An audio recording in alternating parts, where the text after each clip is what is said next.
Welcome to my YouTube channel Study with Yashwant. ಇದು reported ಸ್ಪೀಚ್ನ class 4ನ video ಆಗಿರುತ್ತೆ.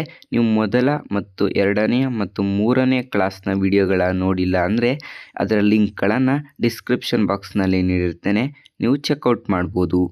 ಈ ವಿಡಿಯೋದಲ್ಲಿ ನಾವು ಮುಖ್ಯವಾಗಿ 2 ವಿಷಯಗಳನ್ನ ಕಲಿಯೋದಕ್ಕೆ ಹೋಗ್ತಾ ಇದ್ದೀವಿ. ಮೊದಲನೆಯದು how to change adverb in reported speech. ಅಡ್ವರ್ಬನ್ನು ರಿಪೋರ್ಟೆಡ್ ಸ್ಪೀಚ್ನಲ್ಲಿ ಹೇಗೆ ಚೇಂಜ್ ಮಾಡಬೇಕು, ಮತ್ತು ಎರಡನೆಯದಾಗಿ how to use right reporting verbs.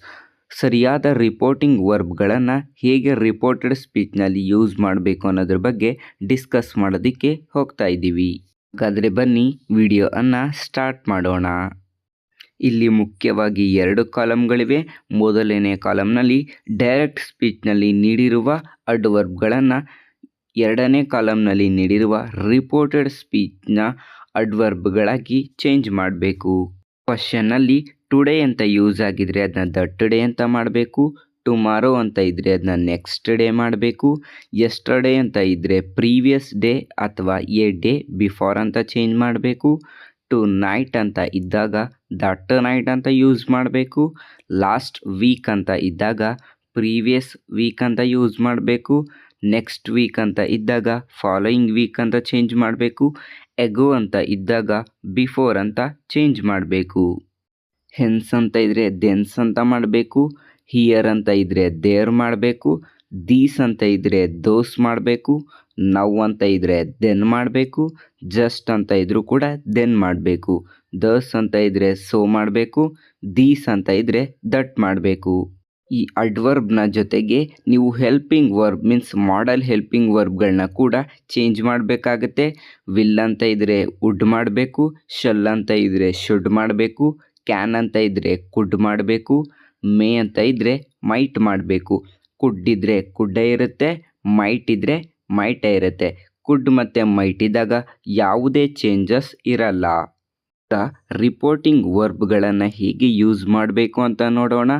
ಮೊದಲನೇದಾಗಿ ಸೆಡ್ ಮತ್ತು ಟೋಲ್ಡ್ ಎಂಬಕ್ಕಂಥ ರಿಪೋರ್ಟಿಂಗ್ ವರ್ಬ್ಗಳನ್ನ ನಾವು ಅಸರ್ಟಿವ್ ಸೆಂಟೆನ್ಸ್ ಇದ್ದಾಗ ಬಳಸಬೇಕಾಗತ್ತೆ. ಮೀನ್ಸ್ ಕ್ವಶನ್ನಲ್ಲಿ ಯಾವುದೇ ರೀತಿಯ ಆರ್ಡರ್ ಇರಲ್ಲ, ರಿಕ್ವೆಸ್ಟ್ ಇರಲ್ಲ, ಏನು ಕ್ವಶನ್ ಇರಲ್ಲ ಮತ್ತು ಏನು ರಿಪ್ಲೈ ಕೂಡ ಮಾಡ್ತಾ ಇರಲ್ಲ. ಆ ರೀತಿಯ ಸೆಂಟೆನ್ಸ್ ಮೀನ್ಸ್ ಅಸರ್ಟಿವ್ ಸೆಂಟೆನ್ಸ್ನಲ್ಲಿ ನಾವು ಸೆಡ್ ಮತ್ತು ಟೋಲ್ಡ್ ಅನ್ನಕ್ಕಂತಹ ರಿಪೋರ್ಟಿಂಗ್ ವರ್ಬ್ಗಳನ್ನು ಯೂಸ್ ಮಾಡಬೇಕಾಗತ್ತೆ. ಅರ್ಥ ಆಗಲಿಲ್ಲ ಅಂದರೆ ಏನೂ ಟೆನ್ಷನ್ ಮಾಡ್ಕೊಳ್ಬೇಡಿ, ನೆಕ್ಸ್ಟ್ ವಿಡಿಯೋಗಳಲ್ಲಿ ನಿಮಗೆ ಇದು ಅರ್ಥ ಆಗುತ್ತೆ. ಆಸ್ಕ್ಡ್ ಎಂಬ ಹೆಲ್ಪಿಂಗ್ ವರ್ಬನ್ನು ನಾವು ಕ್ವಶನ್ನ ಕೇಳಿದಾಗ ಮೀನ್ಸ್ ಕ್ವಶನ್ ಪೇಪರ್ನಲ್ಲಿ ಕ್ವಶನ್ನ ಸೆಂಟೆನ್ಸ್ ಇದ್ದಾಗ ರಿಪೋರ್ಟೆಡ್ ಸ್ಪೀಚ್ಗೆ ಚೇಂಜ್ ಮಾಡುವಾಗ ಆಸ್ಕ್ಡ್ ಎಂಬ ರಿಪೋರ್ಟಿಂಗ್ ವರ್ಬನ್ನು ಯೂಸ್ ಮಾಡ್ತೀವಿ.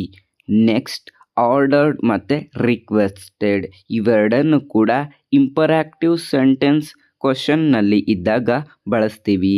ಇಂಪರಾಕ್ಟಿವ್ ಸೆಂಟೆನ್ಸ್ ಅಂದರೆ ನಾವು ಯಾರಿಗಾದ್ರೂ ಆರ್ಡರನ್ನು ಮಾಡ್ತಾ ಇದ್ದರೆ ರಿಕ್ವೆಸ್ಟನ್ನು ಆ ಕ್ವಶನ್ ಪೇಪರ್ನಲ್ಲಿ ಇರುವ ಸೆಂಟೆನ್ಸ್ನಲ್ಲಿ ಮಾಡ್ತಾ ಇದ್ದರೆ ಅದನ್ನು ನಾವು ಇಂಪರಾಕ್ಟಿವ್ ಸೆಂಟೆನ್ಸ್ ಅಂತ ಕರಿತೀವಿ. ಆಗ ನಾವು ಆರ್ಡರ್ಡ್ ಮತ್ತು ರಿಕ್ವೆಸ್ಟೆಡ್ ಎಂಬ ರಿಪೋರ್ಟಿಂಗ್ ವರ್ಬನ್ನು ಯೂಸ್ ಮಾಡ್ತೀವಿ. ಕೊನೆಯದಾಗಿ ರಿಪ್ಲೈಡ್ ವೈಲ್ ಆನ್ಸರಿಂಗ್ ಎ ಕ್ವಶನ್ಗೆ ಆನ್ಸರನ್ನು ಕ್ವಶನ್ನಲ್ಲಿ ಮಾಡ್ತಾ ಇದ್ದರೆ ಆವಾಗ ನಾವು ರಿಪೋರ್ಟಿಂಗ್ ವರ್ಬಾದ ರಿಪ್ಲೈಡನ್ನು ಬಳಸ್ತೀವಿ. ಈ ವಿಡಿಯೋ ನಿಮಗೆ ಯೂಸ್ಫುಲ್ ಆಗಿದ್ದರೆ ಈ ಒಂದು ವಿಡಿಯೋಗೆ ಲೈಕ್ ಮಾಡಿ, ಈ ವಿಡಿಯೋವನ್ನು ನಿಮ್ಮ ಫ್ರೆಂಡ್ಸ್ಗಳೊಂದಿಗೆ ಶೇರ್ ಮಾಡಿ, ನಿಮ್ಮ ಡೌಟ್ಗಳನ್ನು ಕಮೆಂಟ್ ಸೆಕ್ಷನಲ್ಲಿ ಕಮೆಂಟ್ ಮಾಡಿ. ಇದೇ ರೀತಿಯ ಹೊಸ ವಿಡಿಯೋಗಳಿಗಾಗಿ ಸ್ಟಡಿ ವಿತ್ ಯಶವಂತ್ ಯೂಟ್ಯೂಬ್ ಚಾನಲ್ಗೆ ಸಬ್ಸ್ಕ್ರೈಬ್ ಆಗಿ ಮತ್ತು ಹೊಸ ವಿಡಿಯೋಗಳ ನೋಟಿಫಿಕೇಷನ್ಗಾಗಿ ಪಕ್ಕದಲ್ಲಿರುವ ಬೆಲ್ ಐಕನ್ ಕ್ಲಿಕ್ ಮಾಡಿ. ನಾನು ಇನ್ಸ್ಟಾಗ್ರಾಮ್ ಮತ್ತು ಎಕ್ಸ್ ಟ್ವಿಟರ್ನಲ್ಲೂ ಇದ್ದೇನೆ, ಅಲ್ಲೂ ಕೂಡ ಫಾಲೋ ಮಾಡ್ಬೋದು. ನೀವು ಲೇಟೆಸ್ಟ್ ಅಪ್ಡೇಟ್ಗಾಗಿ ಟೆಲಿಗ್ರಾಮ್ ಗ್ರೂಪ್ಗೆ ಜಾಯ್ನ್ ಆಗ್ಬೋದು. ಈ 3 ಲಿಂಕ್ಗಳನ್ನು ಕೂಡ ಅಬೌಟ್ ಸೆಕ್ಷನ್ನಲ್ಲಿ ನೀಡಿರುತ್ತೇನೆ. Thank you for watching this video.